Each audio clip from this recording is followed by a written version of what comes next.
Как пелось в одной старой песне, школьные годы – годы чудесные. И действительно, друзья, ведь это было самое беззаботное время. Но многие из нас все-таки в школу возвращаются, когда наши чада начинают посещать общеобразовательные учебные учреждения. А кто-то не покидает этих стен даже после выпуска. Всем привет! Меня зовут Полина Долинская. Это программа «Испытано на себе». Сегодня в рамках нашей программы мы узнаем, что такое профессия учителя, и даже проведем один урок среди учеников. Так что, друзья, будьте с нами в течение всего эфира. У меня для этого есть особый атрибут, который я обязательно взяла с собой. Я думаю, сегодня он мне поможет. Так что все пошли в школу. Здравствуйте. Здравствуйте.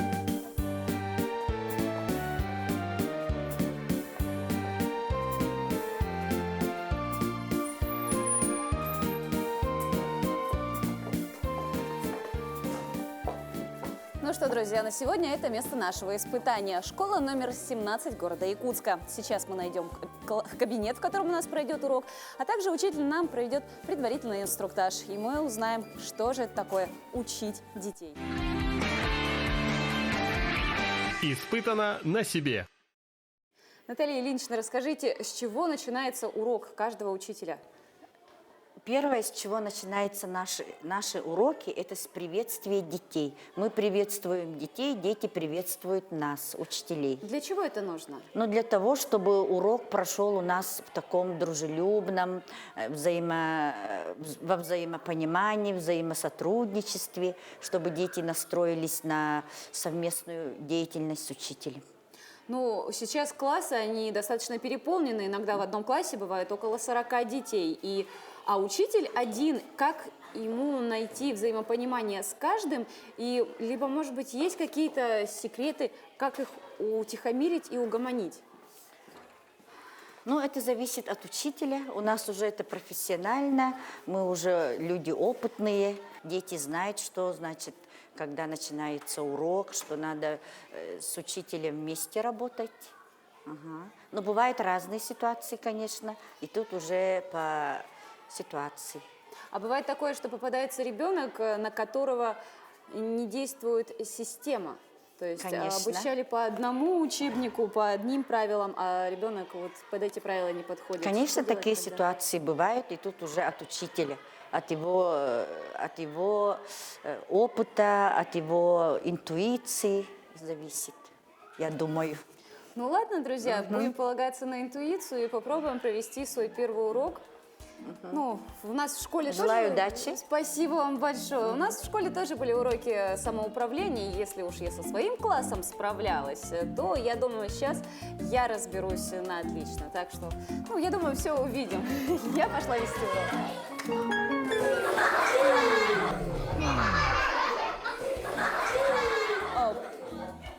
Здравствуйте, дети. Сейчас, одну минутку. Там третьеклассники. Неловко получилось, конечно. Ну, ладно. На этот случай у меня есть памятка. Я сегодня с утра вот написала, что, в принципе, можно дать детям. То есть, какие базовые правила. Там, буквы разные писать, вычитать, умножать, малышей не обижать. Ну и коронный звонок для учителя. Может, ты за меня урок проведешь, а я посижу вместо тебя, посмеюсь. Так, попытка номер 2. Давайте попробуем. Пойдемте. Здравствуйте, класс. Садитесь. Меня зовут Полина Юрьевна. Сегодня я ваш учитель. И я проведу у вас урок русского языка. Кто мне может сказать, какая тема была прошлого урока? Времена глаголов. Угу. Имя, фамилию твою? Молодец, Андриан. Времена глаголов. Кто мне может объяснить, что это такое? Девочка с красным бантиком. Это будущее время, новое время и настоящее время. Угу. Тебя как зовут?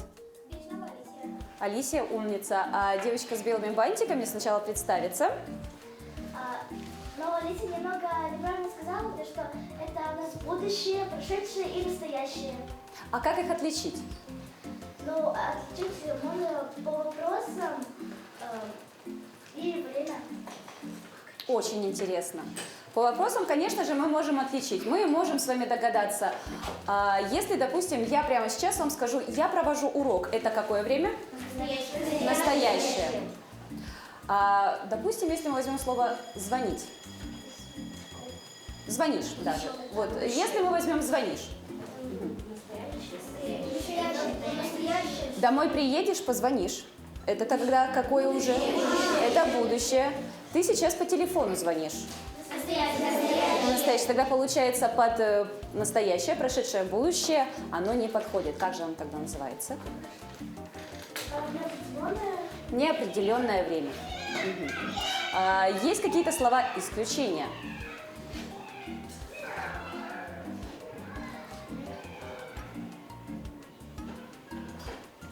Нет? Я бы хотела предложить вашему вниманию такое слово, как «мочь». Знаете такое слово «мочь»? Да. Нет. Да. Если мы используем его в таком контексте, «могу» как глагол, но у меня закончилась вся мочь, это уже как получается? Как существительное? Это уже подходит под слова исключения? Угу. Теперь давайте каждый из вас приведет мне пример. А точнее, он поможет мне провести урок. Как тебя зовут? Артем, встань, пожалуйста. Представь, что ты учитель этого класса, и вот весь твой класс, все твои ученики. Тебе нужно задать им вопрос, используя глагол во времени, которое тебе больше нравится, а твои одноклассники должны угадать. Приведи пример с любым предложением. Я люблю играть на улице. Какое здесь слово глагол? Играть. Играть. Кто скажет, это какое время? Вот, молодой человек. Насколько его разъедет, это будущее время. Играть. Да. Я люблю играть на улице. Какое это время? Давай. Это начальная форма, а не время глагола. Начальная форма. Что значит форма глагола, а что значит начальная форма? Но это первая форма глагола. Например, другая форма глагола играть, это, например, играют. Это множественное. Все, хорошо, молодец. Ты садись, а ты останься. Для начала представься. Я Иванов Михаил. Михаил, теперь твоя очередь провести урок. Задай вопрос своим одноклассникам.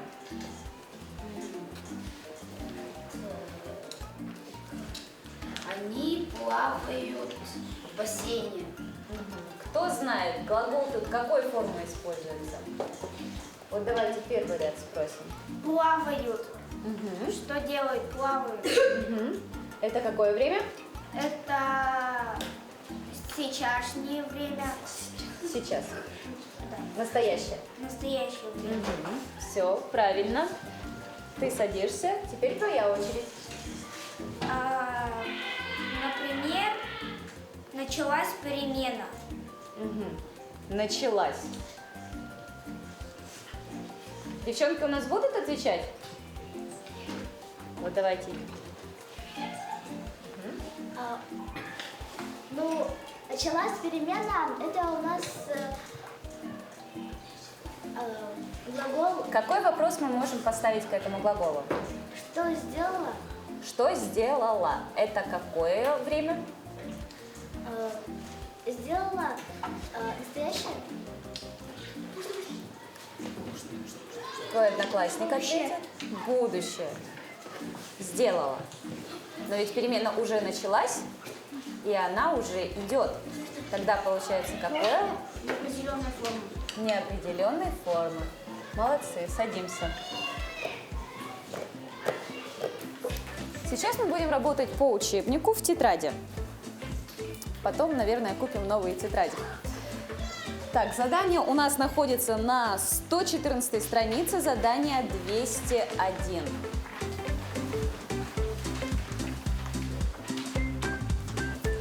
Задание следующее. Прочитайте занимательные вопросы итальянского писателя Джанни Родари. Кстати, кто-нибудь может мне ответить, Джанни Родари автор какого произведения? Пожалуйста, прошу тебя. «Приключения Чиполлино и его друзей». Все, молодец. Так вот, одно из предложений я выпишу на доске, вы это делаете в тетради, потом я вызову кого-нибудь из вас, и мы найдем глагол и разберем его. Хорошо?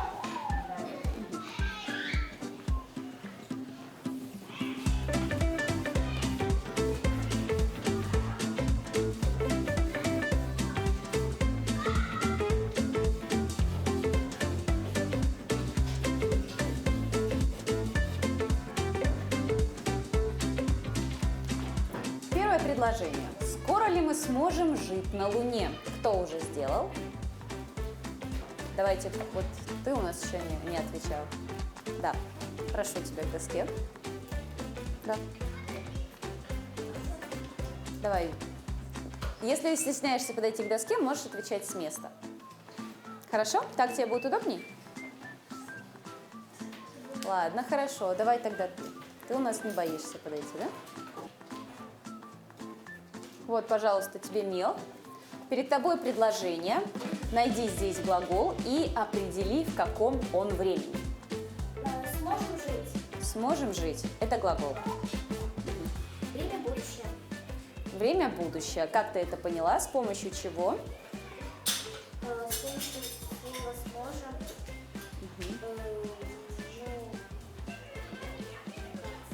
Сможем это. Потом А также с помощью дополнительного вопроса. Вот если к этим глаголам задать дополнительные вопросы, которые нам помогут определить время, какой это будет вопрос? это Когда мы это сделаем. Вот, когда. То есть, когда это уже в принципе непонятная форма времени. То есть, скорее всего, она будет в будущем. Все, Саша, молодец. Садись.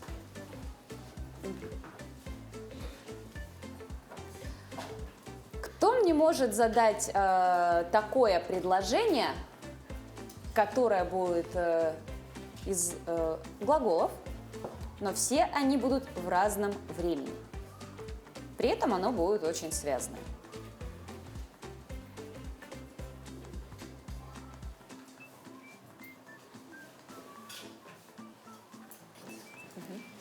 Я не уверена, мне кажется, что я знаю ответ, но я не уверена, подходит ли это. То есть я сейчас играю с друзьями в футбол. Вчера тоже играла, завтра тоже поиграю. Да, ты молодец. Я бы тебе даже похлопала, и весь класс бы предложила бы похлопать. Умница. Все, молодчинка. На вопрос, который я сама придумала и не знала ответа, ты прям его нашла. Друзья, я думаю, наверное, сейчас самая сложная часть нашего урока. Доставайте двойные листочки.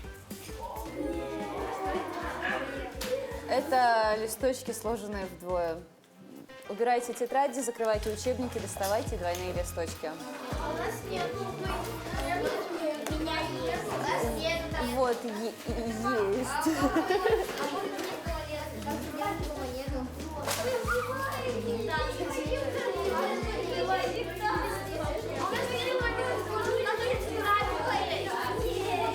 Так, тебе тоже нужен двойной? Угу. Держи. Ребят, вам нужны? У вас есть, молодцы. Так, вот, пожалуйста.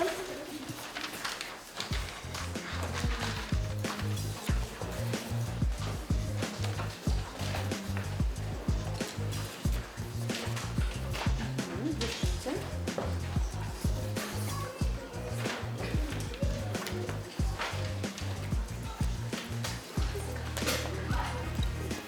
Боже мой, это провал.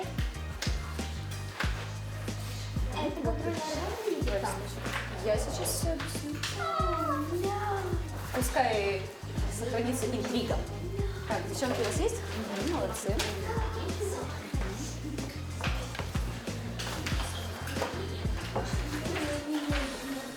Так, сейчас это. Да? Я сейчас все расскажу. Сейчас.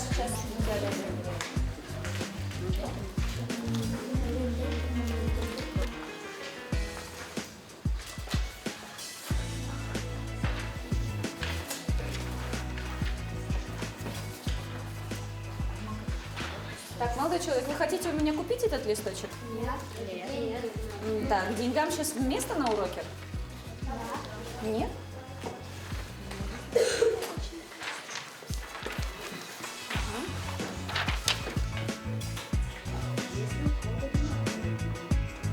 Тогда напиши первую букву своей фамилии. Теперь листочки, которые у вас есть в руках, очень важное задание. Отнеситесь, пожалуйста, с полным пониманием и серьезностью. Вы должны сделать из него самолетик.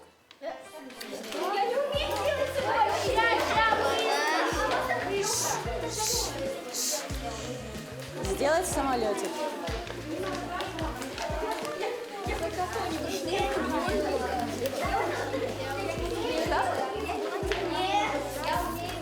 Как делать?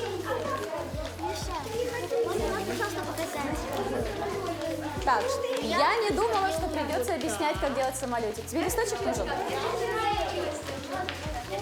Так. Что? Да, конечно. Сейчас, да. Кому-нибудь необходимо заменить листочек? Очень. 10 из 10.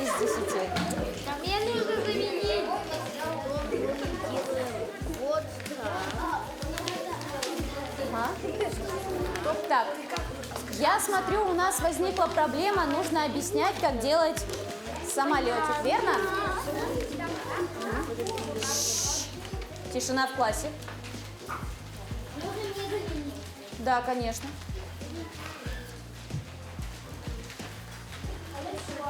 Что, тебе там заменить? Держи. у меня самолет.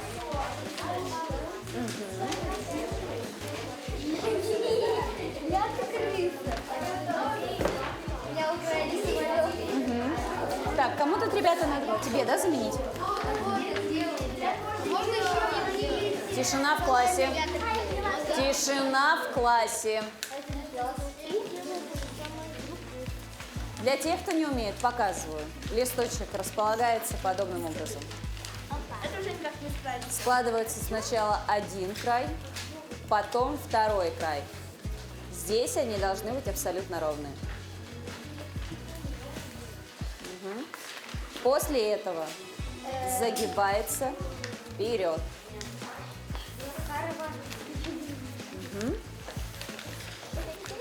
Все, сначала сделали вот так, загнули вперед. Мгм. Теперь сюда, к этому углу, загибаем вот эти краюшки еще раз.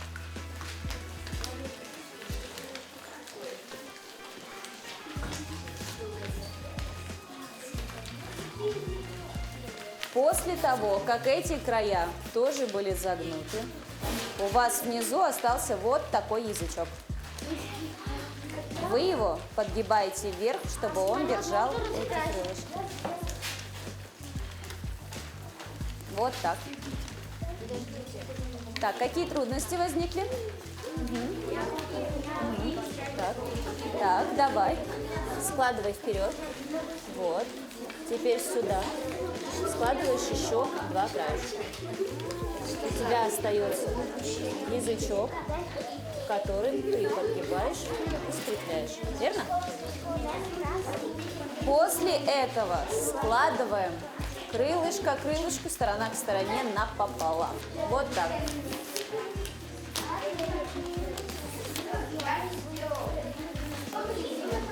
Тебе листочек новый дать? Тебе повторить еще раз, как складывать?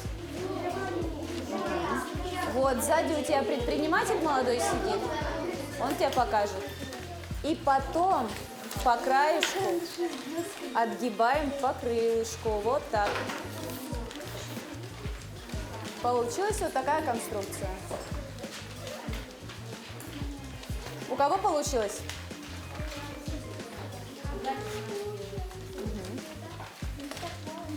Так, давайте дождемся всех. Это важная часть задания. Никакого воздушного судна в мире без команды.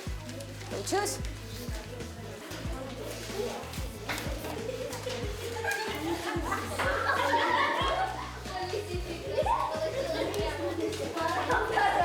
У всех двигается время? Тебе. Так, тебе помочь объяснить? Так, все верно. Нет, у тебя просто краешек, видишь, очень большие. Поэтому они не скрепляются. Делаешь краешек повыше. Вот так. Теперь делаешь. Я не разрешала вставать.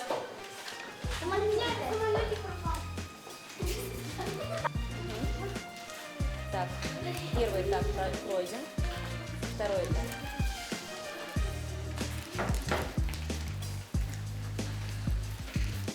Остается язычок. Выгибаем. Все это вот так вот сделала. После этого.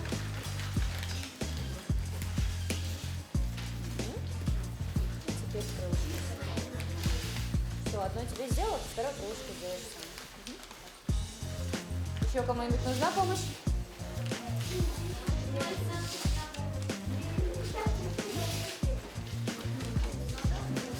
Ой, прошу прощения. Очень красиво. Угу. Так, давай, какой был первый этап? Загнуть, вот. Складываешь. Потом согнуть еще раз. Хорошенько здесь проглаживаешь. Что это такое? Я думала, люди в 10 лет уже самостоятельные ребята. И самолет могут построить. Хорошо, да? Что? У меня младший сын мне 10-летний.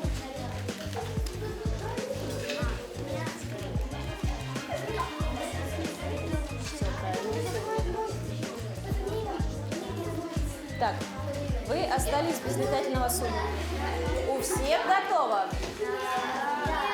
Нет? Давай, 2 минуты тебе.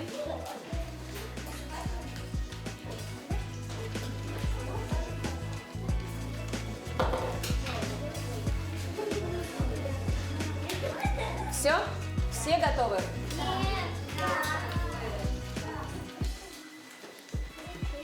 Молодой авиаконструктор. Считаю до 3. Раз, 2, 3. Откладывай карандаш. Теперь самая приятная часть этого урока. На счет 3 запускаем. 1, 2, 3. Каникулы!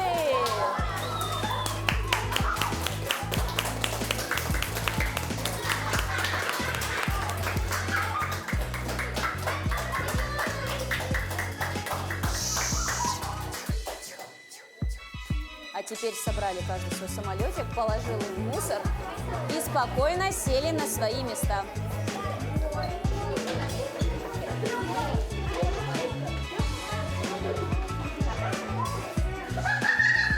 Подняли самолетики, сели по своим местам.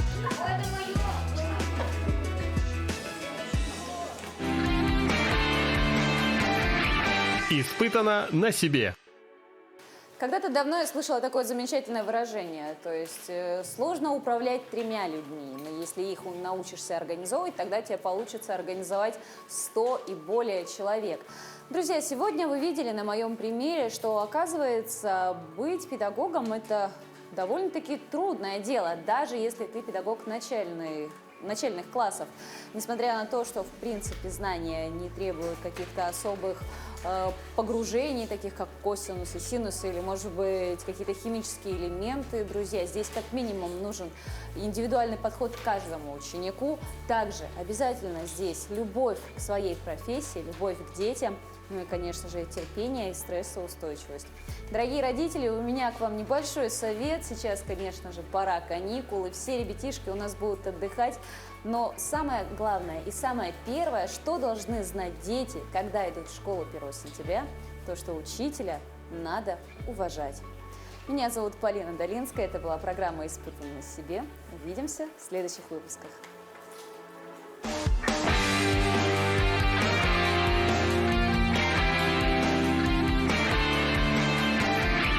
Испытано на себе.